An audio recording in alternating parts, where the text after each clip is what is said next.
स्वागत है आपका दूरवा भाग 2 के पाठ 10 में। आज हम कविता पढ़ेंगे हम धरती के लाल। इस कविता को लिखा है प्रगतिशील मंच के कवि शील ने।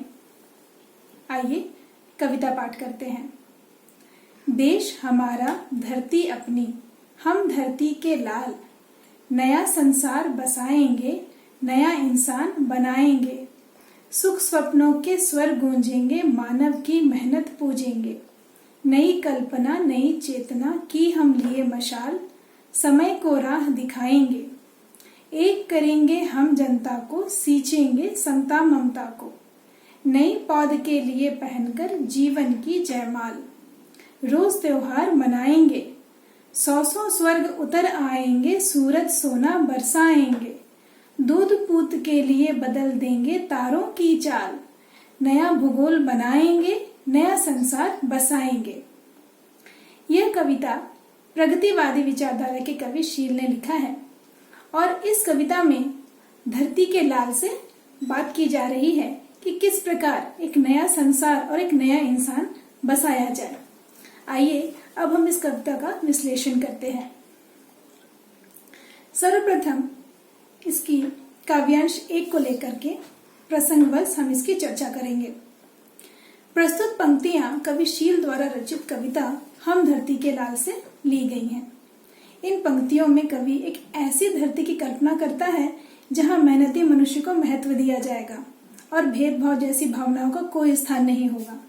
उनके अनुसार यह संसार नया और सुखमय होगा। यहाँ किसी भी प्रकार की विषमताओं का कोई स्थान नहीं होगा। कवि कहते हैं कि यह देश हमारा है, यह धरती भी हमारी है, क्योंकि यह हमारी माता के समान है, अतः हम इसके लाल अर्थात संतान, बच्चे हैं। यह कहता है कि हमारे वर्तमान संसार में विभिन्न प्रकार की असमताएं और विषमताएं विद्यमान हैं, अतः आवश्यक है कि ऐसा संसार बनाने की जो मनुष्य को नए धरती पर जीवन जीने योग्य बना दे। आज के मनुष्य जैसे स्वार्थी और आलसी उस जगह पर नहीं होंगे। हमारे इस संसार में हमेशा सुख ही सुख होगा, सुख के स्वप्न आएंगे और हर तरफ सुख ही सुख गुंजायमान होगा, जहां हम केवल मेहनत को ही महत्व देंगे और मेहनती का सम्मान किया जाएगा, अर्थात उन्हें अपने अनुसार चलाने के लिए नए प्रकार की राह और चेतना भी दी जाएगी। भाव यह है कि नए संसार में मनुष्य समय का दुरुपयोग नहीं करेगा, समय का सही उपयोग करेगा और अपने नए संसार को एक नए सुंदर रूप प्रदान में प्रस्तुत करेगा। यह धरती नई और सुंदर और सुनहरी हो जाएगी। काव्यांश 2 में कवि कहते हैं कि एक करेंगे हम जनता को, सींचेंगे समता ममता को, नई पौध के लिए पहनकर जीवन की जयमाल,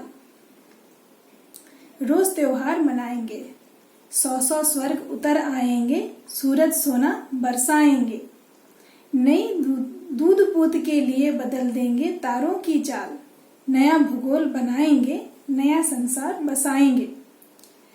इन पंक्तियों में कवि कहते हैं कि कल्पना शब्दों के रूप में साकार होती दिखाई दे रही है। नए संसार में सभी प्रकार की संभावनाओं की कल्पना की जा रही है।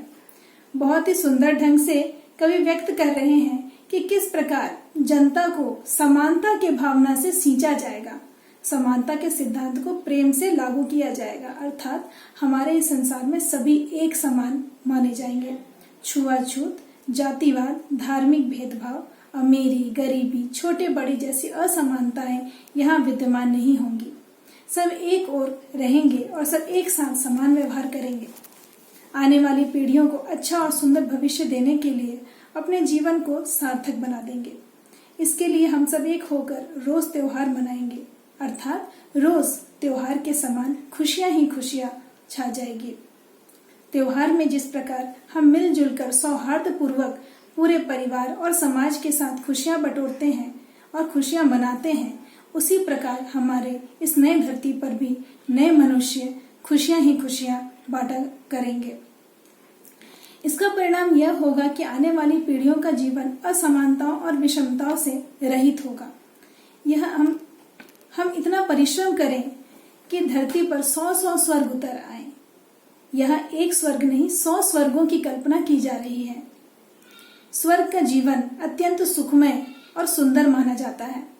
यह कल्पना है कि स्वर्ग नामक कोई स्थान है जहाँ पर हर प्रकार की सुख सुविधा है, सबको सम्मान और उचित व्यवहार मिलता है, किसी के साथ कोई भेदभाव नहीं होता और दुख का कोई स्थान नहीं होता। कवि कल्पना करते हैं कि नए मनुष्य नए धरती पर इसी प्रकार के 100 स्वर्ग उतार लाएंगे, जिससे कि यहाँ के जीवन की कल्पना अत्यंत सुखमय हो जाएगी।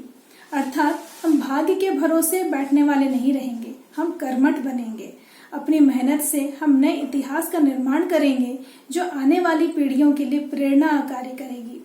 हम ऐसा संसार बसाएंगे जो सबसे अलग और सबसे सुंदर हो। इस प्रकार इस कविता के माध्यम से कवि हमें प्रेरित करना चाहते हैं कि जीवन में अगर हम चाहें तो सभी प्रकार के दुख और विषमताओं को दूर कर नए संसार और नए मानवीय समाज की रचना संभव है। धन्यवाद।